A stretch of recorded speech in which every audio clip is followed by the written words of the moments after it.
السلام علیکم، میں ہوں سجاد انور، آپ دیکھ رہے ہیں نیا دور پہ میرا ویلاگ۔ آج ہم بات کریں گے کہ ہم نے اپنی سوسائٹی کو کس طرح سے جنگل میں بدل دیا ہے اور کس طرح سے ہمارے اندر سے کچھ بھیڑیے، کچھ درندے نکلتے ہیں اور معصوم جانوں کو گولیوں کا نشانہ بنا دیتے ہیں، اور پھر اس کو ایک پرائیڈ اور فخر کے ساتھ اس طرح کے قتل و غارت کے اوپر ایک برانڈنگ کر دی جاتی ہے کہ یہ غیرت کے نام پہ قتل ہے، یہ مذہب کے نام پہ قتل ہے، یہ فلاں وجہ سے قتل ہے۔ تو یہ جو جتھے ہیں، خواہ وہ مذہبی جتھے ہوں، خواہ وہ قبائل کے جتھے ہوں، خواہ وہ ہجوم کا انصاف ہو یا کچھ بھی ہو، جو بھی آپ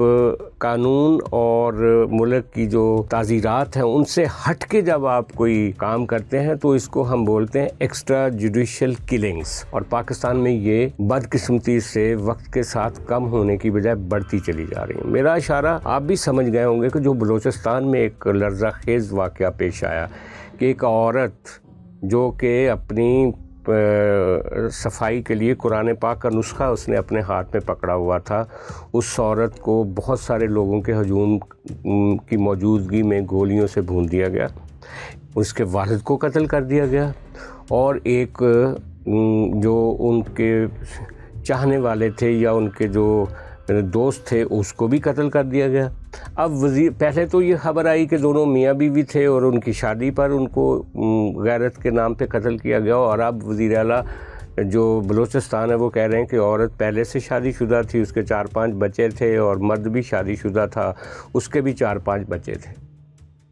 تو اس کا مطلب ہے کہ آپ پھر بھی ان لوگوں کو الاؤ کر سکتے ہیں، ایکسٹرا میریٹل ریلیشنز بھی ہوں کسی کے، تو وہ ثابت کرنا یا اس کے اوپر ایک گرفت لگانا وہ تو عدالتوں کا کام ہے، یہ جرگوں کا کام تو نہیں ہے، یہ نوابوں کا کام تو نہیں ہے، یہ سرداروں کا کام تو نہیں، یہ قبیلوں کا کام تو نہیں کہ وہ آئیں اور آ کر لوگوں کا قتل عام کرتے پھریں۔ پنجاب میں، کے پی میں اس طرح کے واقعات بے شمار ہمارے سامنے ہوئے، لیکن اب بلوچستان میں یہ معاملہ ہوا ہے تو بلوچستان کے لوگوں کے سامنے بھی ایک سوال ہے کہ بلوچی جو سرداری نظام ہے اس کا بوجھ وہ کب تک اٹھا سکیں گے۔ سوال یہ ہے کہ اگرچہ بلوچستان گورنمنٹ نے ایک ایفیشینٹ رسپانس کیا، ویڈیو آنے کے بعد 11 لوگوں کو گرفتار کر لیا، اور جو ان کے سرغنہ تھے سردار شیرباز سانکزئی اس کو بھی گرفتار کر لیا، لیکن یہ واقعہ تو عید سے بھی 2 روز قبل کا تھا۔ تب سے اب تک اگر یہ ویڈیو لیک نہ ہوتی اور کسی نے ویڈیو نہ بنائی ہوتی تو شاید ان کا خون اسی طرح اس ریگستان میں ضائع ہو جاتا، اس دشت میں ضائع ہو جاتا، اور اس پہ کوئی کارروائی نہ ہوتی۔ لیکن اب بھی مجھے لگتا ہے کہ جس طرح کی وجوہات سامنے پیش کی جا رہی ہیں، اس قتل کی شدت کو مائلڈ کرنے کی کوشش کی جا رہی ہے۔ بدقسمتی یہ ہے، یہ ہر موقع پہ ہوتا ہے۔ آپ نے نور مقدم کا کیس جو سنا، اب بدقسمتی یہ ہے کہ وہ بھی اس کی جو مینٹل ہیلتھ ہے، جو قاتل ہے، اس کے اوپر ایک ریویو بٹھایا جا رہا ہے۔ یہ جو اس طرح کے گھنونی وارداتوں میں ملوث لوگ ہیں، ان کے ساتھ یہ جو ریاست کا ایک شفیقانہ انداز ہے، یہ بالکل ناقابل برداشت ہے۔ ان لوگوں کو جب تک وہ سزائیں نہیں ملیں گی جس کے تحت ایک ایگزامپل نہیں سیٹ ہوگی، اور جب تک ہم اپنی سوسائٹی کو قانون اور دائرے کے اندر نہیں لائیں گے، پاکستان آگے نہیں بڑھ سکتا۔ یہ جو بلوچستان کا واقعہ پیش آیا ہے، اس کے اوپر بعض لوگوں کا یہ بھی خیال ہے کہ ہم بلوچی تہذیب یا بلوچی سوسائٹی کو نشانہ بنا رہے ہیں۔ ہم ملک کے دوسرے حصوں میں جب اس طرح کے واقعات ہوتے ہیں تو اس کو شاید اتنا نہیں اچھالتے۔ ایسی بات نہیں ہے، یہ بھی دب جانا تھا معاملہ اگر اس کی ویڈیو نہ بنتی۔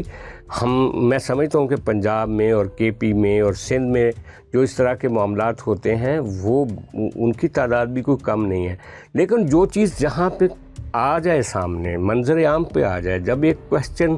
ارائز ہو جائے تو اس کو ایک ہیلدی سوسائٹی کے لیے، ایک ہیلدی جوڈیشل سسٹم کے لیے، ایک ہیلدی گورننس کے لیے اس کو آنسر کرنا ضروری ہوتا ہے تاکہ اس کی ایک ایگزامپل بنائی جا سکے۔ بدقسمتی سے ہماری ریاست اس معاملے میں کمزور ثابت ہوئی ہے۔ بدقسمتی سے ہمارا جو الیکٹرانک میڈیا ہے، پرنٹ میڈیا ہے، وہ بھی اس معاملے میں ناکام رہا ہے۔ آپ دیکھیں کہ کون سا علاقہ ہے جہاں پہ کورسپونڈنٹس نہیں ہیں، ہمارے ٹیلی ویژن چینلز کے، اخباروں کے کورسپونڈنٹس نہیں ہیں، کسی نے یہ رپورٹ نہیں کیا۔ اگر یہ سوشل میڈیا پہ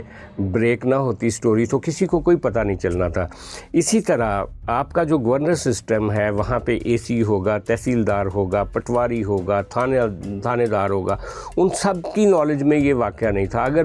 ان کی نالج میں یہ واقعہ تھا تو یہ گرفتاریاں جو آج 1.5 مہینے کے بعد ہو رہی ہیں، یہ اس وقت کیوں نہیں ہوئیں؟ یہ سارے سوالات ہیں جو کہ ہمارے ملک کے قومی تشخص کے چہرے کے اوپر ایک لکیروں کی طرح،